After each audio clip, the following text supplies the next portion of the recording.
Hello everyone.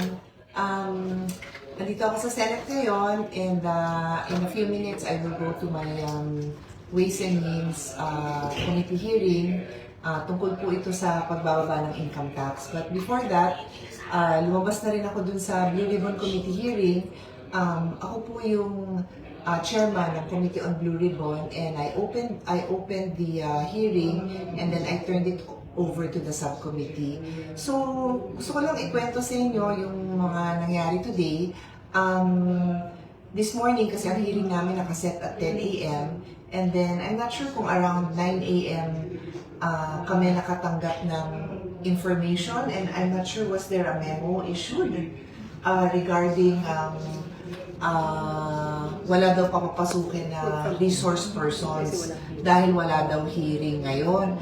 Pero kagabi, sinabi na tuloy, alam niyo, sorry balikan ko kasi ang hirap ikwento na kahit akong nagkikwento, gulong-gulo ako sa kanila. So first of all, Sherwin Gatchalian is saying that he is the acting Senate President. Yun ang talaga sa kanya ng mga kasamahan niya. Okay? So yun yung basihan niya kuno ng paglalabas ng mga kung anumang issuances or orders na yon. Okay? Na siya daw ay acting president. Ito lang gusto kong maliwanag sa ating lahat. Okay? This is the 1987 Philippine Constitution. Sabi ng Constitution natin, Article 6, Section 2, the Senate shall be composed of 24 senators. And then Article 6, Section 16, 2 says, a majority of each house shall constitute a quorum to do business. And then may rules din kami. Rule 2, Section 2 of the Senate rule states, the officers of the Senate shall be elected by the majority vote of all its members. So, to be clear, itong officers ng Senate, ito po yung Senate President, yung Senate President Pro Temp, pati yung Sergeant of Arms, Secretary, etc. So, clear din sa rules namin na the officers of the Senate shall be elected by the majority vote of all its members. Ang na-elect po dyan is Senator Alan Cayetano as the Senate President, Senator Loren Legarda as the Senate President Pro Tem around 4 weeks ago. Hindi pa ho nagbago yon. So kung may bagong ma-elect by a majority vote of all its members, then you need 13 votes na magkaroon ng bagong Senate President and Senate President Pro Tem. Clear po yun. And they never had 13 votes. Kung magka-13 votes sila, sinabi naman ni Senate President Alan at sinabi din ni Senate President Pro Tem Loren, ibibigay nila. Dahil bakit naman hindi?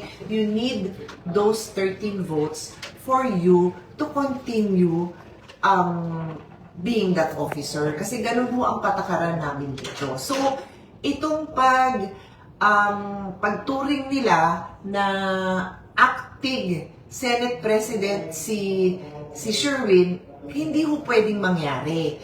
Wala silang karapatan na i-elect siya dahil hindi ho sila 13. Tapos siya rin, no, nung naging acting siya, naging Senate President Pro Temp siya, may Senate President Pro Temp pa tayo.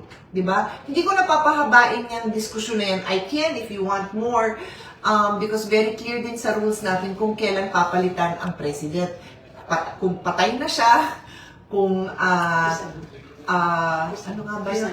Nag-resign at na-remove siya. So, hindi naman nangyari. Yun, incapacitated, hindi niya makayanan yung trabaho. So, hindi naman mo nangyari yun. Kaya, hindi lang kami magkasundo sa mga polisiya, pero wala akong nakalagay doon na pag hindi kayo nagkaroon ng polisiya, mag-acting president na kayo. Hindi ho. Kung hindi kayo nagkasundo sa polisiya, palitan nyo. Bumoto kayo ulit. Pagka makabuo kayo ng 13, palitan, walang problema yon kasi that is in our rules. Ayaw man ng Senate President umalis, pag naka-13, alis. Pero walang nakalagay doon na pag hindi kayo nagkasundo sa policies, gagawa kami ng acting kahit 12 lang kami. Wala akong ganun. So having said that, yun supposedly ang basihan ngayon ni Sherwin Gatchalian na gumawa siya ng mga orders. So sinabi niya, wala na daw Blue Ribbon hearing kahapon. In-announce niya yon. Hindi naman niya pwedeng sabihin yon kasi hindi namin, sino siya para sabihin yon? Hindi kami, it is not legal yung pagbigay niya ng advisory na gano'n dahil I am the Blue Ribbon Chairman Committee. I called a hearing. May hearing talaga kaming nakatalaga today. Pero sinabi nila na yung aking Ways and Means hearing, pwede daw ituloy. O, sige, ituloy ko din naman yon. Kaya ready ako pumunta doon in a few minutes. So, siguro mga 9:30, I'm not sure of the exact time, basta before 10 a.m., nakarating sa amin na nandyan na yung mga witness. And sabi na, hindi pa akitin. Ayaw daw pa akitin. So bumaba ako. And you can capture that in many news coverages that have captured it. May nakita ko sa GMA7, parang TV5, kinover nila nung pagbaba ko, tapos kinausap ko yung Senate staff, and nag-thank you nga ako sa kanila after, kasi they're just doing their job, na inaalam nila kung sino ito, and syempre, I'm sure nalilito na sila kasi may nagsabi nga sa kanila ni Sherwin na huwag silang papasukin. Pero nung sinabi kong sinusundo ko, di naman sila, wala namang problema. So, tinawag ko na yung Marine, sabi ko, halika na, pumunta na tayo dito, sumama kayo sa akin. So, sumama naman sila. And then, nung paliko kami, nandun pa lang kami sa first floor, biglang nandyan na si Secretary Remulla at hinarang niya kami. Hinarang niya ako. Sino ba siya dito sa Senate? Yes, you are a Secretary of the Republic of the Philippines, but this is the Senate of the Philippines. Senator ako. So bakit mo ko hinaharang? Di ko yung maintindihan. Di ko yung maintindihan kung ba't mo ginawa yun. Now, idadagdag ko kasi I have pahingin ko sa staff ko ngayon. Meron din nilabas na instruction si Senator Gatchalian. Ito ba yun na sinabi niya na sinabi ni Gatchalian na pinapunta niya dito si Secretary Remulla for anong reason? To help security. Anyway, pangarap ko yung statement because hindi ako yung nagsabi ng statement niya. Siya. Pinapunta niya dito. Bakit? Ba't kailangan siya papuntahin dito? May Sergeant of Arms naman tayo. May security naman tayo. Maayos tayo dito. Ba't mo siya pinupunta? Siya yung nanggulo. Hindi niya ako pinayagan. Okay ba sa inyo yon, mga senators na kasama ko? Okay sa inyo yon? Ng isang senador, pipigilan? Hindi man tayo magkasundo sa policies. I will not allow somebody to do that to you. This is us. 24 senators. We are allowed to be here. Why would you do that? So ito, babasahin ko sa inyo. Inquirer. Quoting lang naman po ako sa Inquirer.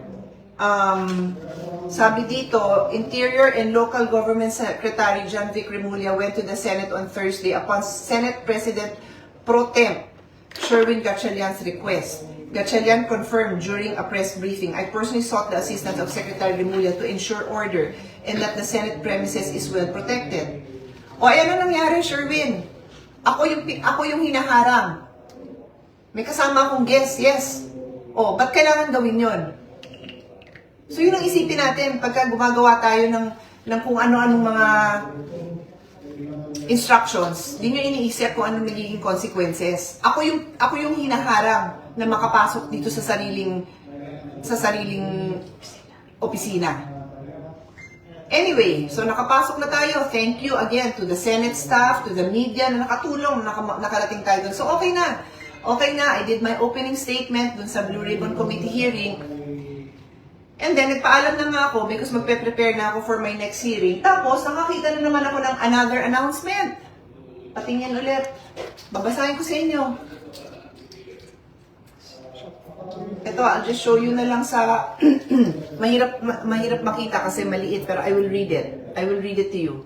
So, this is coming from from Sherwin Gatchalian, Senate President Pro Tempore. Ulitin ko, hindi ka Senate President Pro Tempore. Si Loren Legarda ang Senate President Pro Tempore. She was elected by 13 members. 13. You were never elected by 13. Alam mo yan. So, Senate President Pro Tempore si Loren, hindi ikaw, Sherwin. Anyway, so ito ngayon ang in-issue ni Sherwin, where he is imagining that he is the Senate President Pro Tempore. Sabi niya, shorten work hours for June 4, today. Since no official business has been scheduled today. Doon ako nalilito. Kasi sinabi kahapon, tuloy yung hearing ko. So ano ba talaga? Ano ba talaga kayo? Yung Blue Ribbon na wala kang karapatan na i-cancel, kinancel mo, pero hindi namin binibigyan ng validity yung statement mo. Yung yung ways and means ko, sabi mo tuloy, pero ngayon naman, sinabi mo, since there is no official business that has been scheduled today. Bakit? May alam ka ba kung may official business yung mga senators dito? Every day, we conduct our own meetings, we conduct our own dialogues, we conduct our own consultations. So, sino ka para sabihin mo na walang official business dito? Hindi ba official yon na pag isang senador, paano kung meron siyang foreign delegation, kung meron siyang mga advocacy group, official business yon. Alam mo, tinanong mo lang ang schedule ng lahat ng senador para malaman mo na walang official business na ganap. At alam mo, may blue ribbon. Pero alam na natin na hindi mo nire-recognize yun. Sige. So, sabi niya, since no official business has been scheduled today, June 4, and in consideration of the safety, security, and well-being of Senate personnel, in light of anticipated activities within and around the Senate President Pro Tempore Sherwin Gatchalian has authorized all Senate officers and employees who reported on site to leave the office beginning at 10 a.m. 10 a.m. Yung Blue Ribbon hearing, 10 a.m. Ano yung purpose nito? Alam niyo na, di ba? Hindi ko na siguro kailangan sabihin, right? Why would you put the Senate staff in that position? Nandyan sila, pumasok. Nag-a-assist. Ba't po sila gaganunin?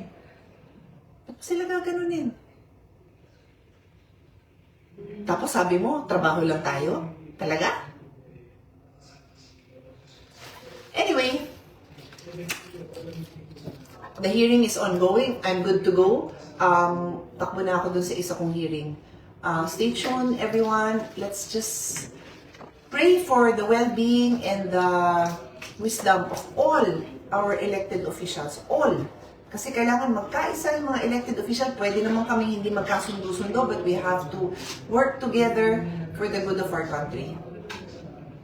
God bless you all.